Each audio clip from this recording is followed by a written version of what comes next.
Hello everyone, welcome back to our channel. Today we will learn about money and its function. Money का क्या meaning होता है, क्या functions होते हैं, इसका हम थ्योरी पार्ट आज की वीडियो में डिस्कस करेंगे. So let's start. Meaning of money. Money का मतलब हो गया पैसा. तो सबको पता है, लेकिन हम देख लेते हैं कि बुक में क्या डेफिनेशन गिवन है. Money is defined as anything that is generally accepted as medium of exchange for goods and services. जो मीडियम ऑफ एक्सचेंज की यहाँ काम करता है गुड्स और सर्विसेज के. जैसे कि आपको कोई गुड खरीदना है, कोई चीज खरीदनी है या कोई सर्विस परचेज करनी है, उसके बदले आप क्या दोगे, पैसा दोगे, मनी दोगे. तो ये मीडियम ऑफ एक्सचेंज हो गया for goods and services, money. अब हम देखते हैं बार्टर सिस्टम. बार्टर सिस्टम क्या होता था? A system where goods are exchange for goods without using money is called barter system. Barter system वो सिस्टम है जहाँ पे पैसे नहीं है, मनी नहीं है. सपोज करो, कैसी इकोनॉमी आप इमेजिन करो जहाँ पे पैसा नहीं है, आपको कोई गुड खरीदना है तो उसके बदले आपको कुछ और देना है. So where goods are exchange for goods without money, इसको हम कहते हैं बार्टर सिस्टम. जहाँ पे पैसा नहीं था, चीजों के बदले चीजें ही खरीदी बेची जाती. अब जैसे किसी को शुगर खरीदना है, ठीक है, तो उसके बदले उसे वीट देना पड़ेगा. वीट खरीदना है तो उसके बदले राइस देना पड़ेगा. तो मतलब चीजों के बदले जब चीजें खरीदी बेची जाती थी जहाँ पे मनी नहीं है, उसको कहते हैं barter system. Economy where there is barter of goods and services, उसको हम कहते हैं बार्टर इकोनॉमी. एक चीज के बदले दूसरी चीज खरीद लेना, बेच लेना, उसे हम कहते हैं बार्टर सिस्टम. इस इकोनॉमी को बार्टर इकोनॉमी कहा जाता है. डिसएडवांटेजेस क्या थी, क्या प्रॉब्लम थी बार्टर सिस्टम में, क्यों मनी को लाए?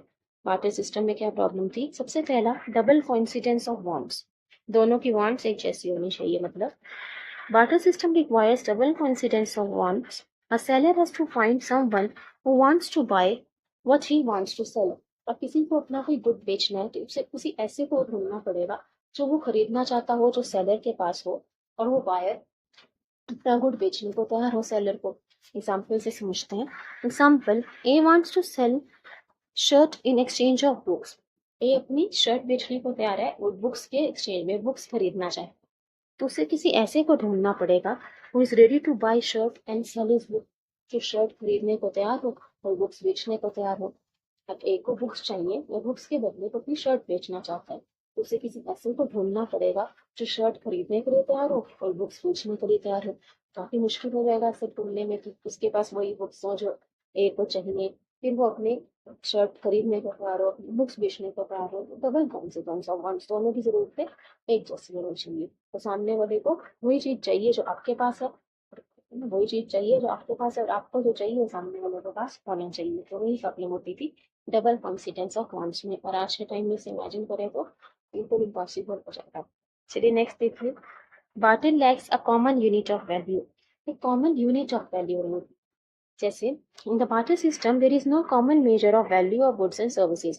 अब किस चीज की कीमत ज्यादा है, किस चीज की कीमत कम है, किस चीज की क्या वैल्यू है, ये क्या करना मुश्किल हो जाता था. क्योंकि आज के टाइम पे तो हम सब मनी के टर्म्स से मेजर करते हैं. जिसकी प्राइस ज्यादा है उसकी वैल्यू ज्यादा, ज्यादा कीमती हो गया. जिसका प्राइस कम है वो कम वैल्यूएबल, उसकी कीमत कम हो गई. लेकिन तब जब मनी था ही नहीं, इमेजिन करें उस इकोनॉमी को जब मनी नहीं है, बार्टर सिस्टम है, गुड्स के बदले गुड्स खरीदे बेचे जाते हैं, तो किस चीज की वैल्यू ज्यादा है, किस चीज की वैल्यू कम है, ये तय करना बहुत मुश्किल हो जाता है. The difficulty arises at which rate any exchange is to be made. तो किस रेट पे एक्सचेंज किया जाए. जैसे हमने शर्ट और बुक का एग्जांपल देखा. ए अपनी शर्ट बेचने को तैयार है. मान लेते हैं उसे कोई ऐसा मिल गया जिसके पास भी बुक्स है जो ए को चाहिए. तो वो एक शर्ट के बदले अभी कहता है ए को कि एक शर्ट दे दो और एक के बदले एक बुक ले लो, एक किताब ले लो. लेकिन ए कह रहा है कि मुझे एक शर्ट के बदले चार बुक्स चाहिए, फोर बुक्स चाहिए. तो ये डिफिकल्टी अराइज होती थी कि at which rate any exchange is to be made. तो ए और बी के बीच में कॉन्फ्लिक्ट होगा. बी कहेगा कि मैं एक शर्ट के बदले तो एक ही बुक दूंगा, लेकिन ए कह रहा है कि मुझे एक शर्ट के बदले चार बुक्स दो. तो क्योंकि बुक्स की वैल्यू, शर्ट की वैल्यू बुक की वैल्यू से ज्यादा है, लेकिन बी कह रहा है कि मैं एक ही बुक दूंगा एक शर्ट के बदले. तो ये डिफिकल्टी अराइज होती थी, कॉन्फ्लिक्ट होता था कि किस रेट पे एक्सचेंज हो, किस रेट पे खरीद चीजों को खरीदा बेचा जाए, किसकी वैल्यू ज्यादा है, किसकी वैल्यू कम है, ये तय करना मुश्किल हो जाता है. No suitable system of storing wealth. Wealth को स्टोर करने का कोई सिस्टम नहीं था. ऐसे आज के टाइम पे तो पैसे को स्टोर किया जा सकता है, मनी को बैंक्स में, डिपॉजिट्स में स्टोर किया जाता है. लेकिन तब क्या था, तब पैसा नहीं था, गुड्स थे, तो उनको स्टोर करने में क्या प्रॉब्लम होती थी.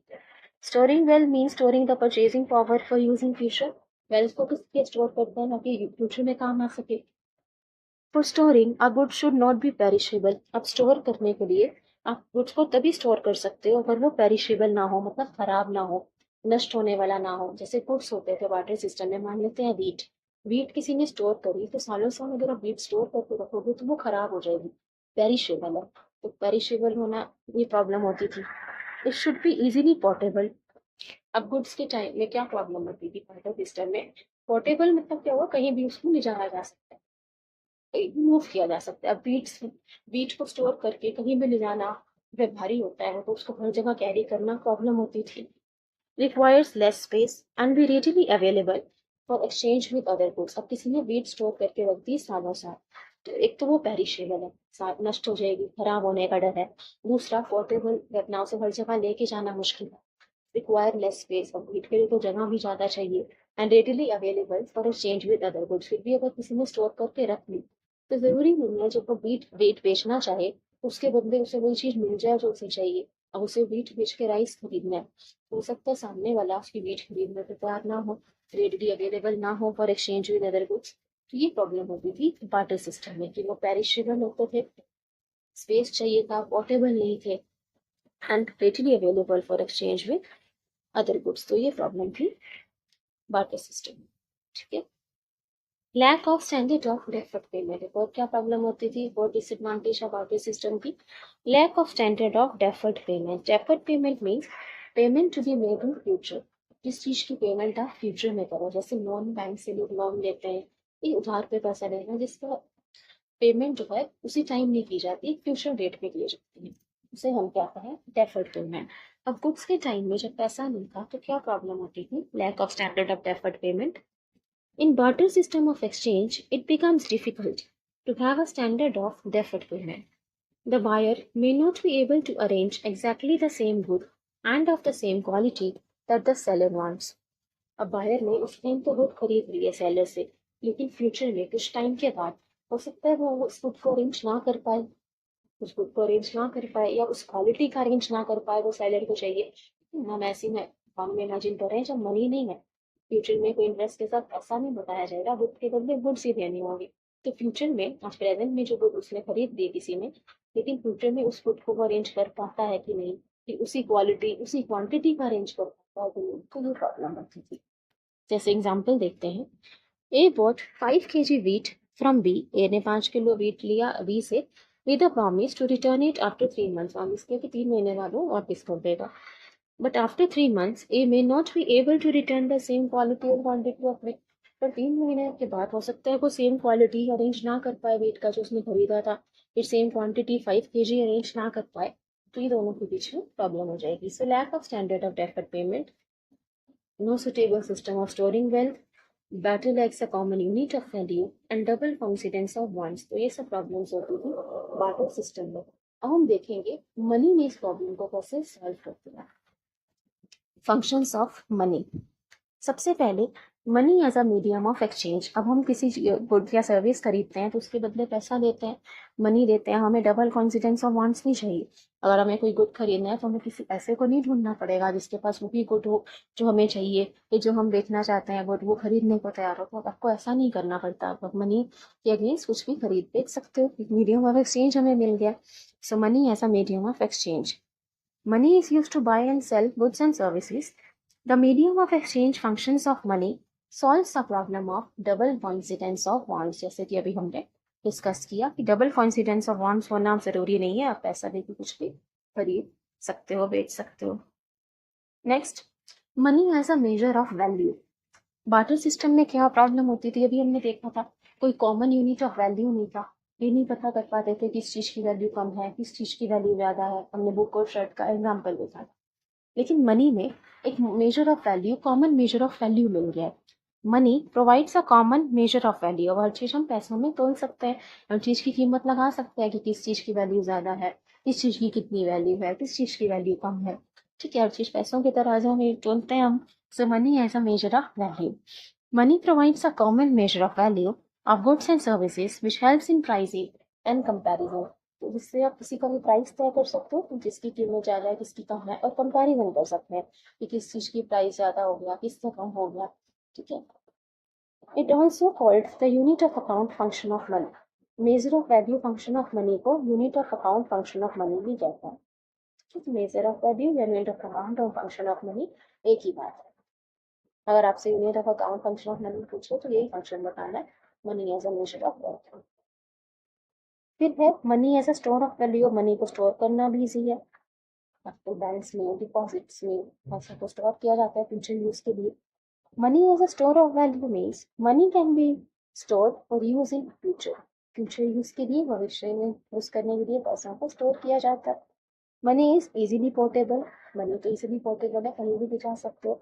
आप कहीं घूमने जाओ, किसी काम से जाओ तो मनी तो इजीली पोर्टेबल है। तो debit card credit card UPI use किया जाता है तो कहीं भी ले जा सकते हैं। And is readily available for exchange with other goods and services. आपको कुछ भी खरीदना है कहीं भी, आप कहीं बाहर भी घूमने जाते हो, कुछ खरीदना है कोई गुड्स और सर्विसेज, तो उसके बदले आप ले सकते हो, उसे कहीं भी ले जा सकते हो। ठीक है, स्टोर कर सकते हो, इजीली पोर्टेबल है, रेडीली अवेलेबल है for exchange with other goods and services. तो वाटर में ये प्रॉब्लम होती थी कि इसको स्टोर करने में प्रॉब्लम होती थी, जगह ज़्यादा चाहिए थी, पोर्टेबल नहीं था, पेरिशेबल था, खराब हो जाता था टाइम के साथ, और रेडीली अवेलेबल भी नहीं था एक्सचेंज अगर इंस्टेंट सर्विसेज। किसी ने वीट बहुत सारी स्टोर कर ली थी तो फ्यूचर में हो सकता है कि अगर उसे वीट के अगेंस्ट कुछ लेना है तो सामने वाला वीट लेने को तैयार ना हो, लेकिन पैसे लेने को तो सब तैयार है। So money is easily portable, readily available for exchange with other goods and services. I hope you are understanding. Money as a standard of deferred payment. Deferred payment होगा payment to be made at some future. इसका payment future में दिया जाए, credit, ये जो transactions होती हैं। Money as a standard of deferred payment means money as a standard of payment to be made at some future day. एक ऐसा पेमेंट का स्टैंडर्ड जिसको फ्यूचर में पे दिया जाएगा। जैसे बैंक से ही लोन लेते हैं या किसी एक दूसरे से भी उधार को पैसा लेते हैं तो इसका पेमेंट को फ्यूचर में करेंगे तो उसे हम कहते हैं deferred payment. It is used for transaction for which payment is not made immediately. In businesses में भी होता है, क्रेडिट पे बिजनेसेस पे काम करते हैं तो पेमेंट डायरेक्टली नहीं दी जाती, इमीडिएटली नहीं दी जाती, टाइम पे फ्यूचर में कुछ टाइम के बाद की जाती है कुछ ट्रांजेक्शन्स के लिए payment. It facilitates borrowing and lending activities and led to the creation of financial institutions. तो मनी ने इस प्रॉब्लम को भी सॉल्व कर दिया as a standard of deferred payment. हमने देखा था बार्टर सिस्टम में स्टैंडर्ड ऑफ डेफर्ड पेमेंट मुश्किल होता था फ्यूचर में उसी गुड को अरेंज कर पाना, उसी क्वालिटी और क्वांटिटी में अरेंज कर पाना मुश्किल हो जाता था। लेकिन मनी में तो इसी है, अगर बैंक में सपोज करो किसी को लोन लिया, उसे 2 साल में रिटर्न करना है तो वो 2 साल में विद इंटरेस्ट उस लोन को रिटर्न कर सकता है। तो फ्यूचर पेमेंट इजीली हो जाती है मनी के हेल्प से। तो मनी एक्ट करता है as a standard of deferred payment. It facilitates borrowing and lending activities, जैसे लोन देना, बोरो करना, and led to the creation of financial institution. जैसे बैंक से लोग पैसा बोरो करते हैं, लेंडिंग करते हैं, बैंक पैसा बोरो करते हैं कस्टमर्स को, लेंडिंग करते हैं। अब देखते हैं definition of money. Definition of money, पहले हमने मीनिंग ऑफ मनी देखा, अब देखेंगे डेफिनेशन ऑफ मनी जिसमें सारे फंक्शंस आ जाएंगे। Money is defined as anything that is generally accepted as a medium of exchange, store of value, measure of value and a standard of deferred payment. Medium of exchange जिसके बदले आप goods और service खरीद सकते हो, store of value जिसको store करके रख सकते हो, मेजर ऑफ वैल्यू उसके तराजू में पैसे में बेच सकते हो, सबकी कीमत लगा सकते हो, कंपैरिजन प्राइसिंग कर सकते हो, and a standard of deferred payment, future payment के लिए भी मनी का यूज कर सकते हो। So money is anything that is accepted as medium of exchange, store of value, measure of value, and a standard of offer payment. So I hope you like it and understood this topic, money. It's really fun function, easy topic to work to clear over. Thank you everyone.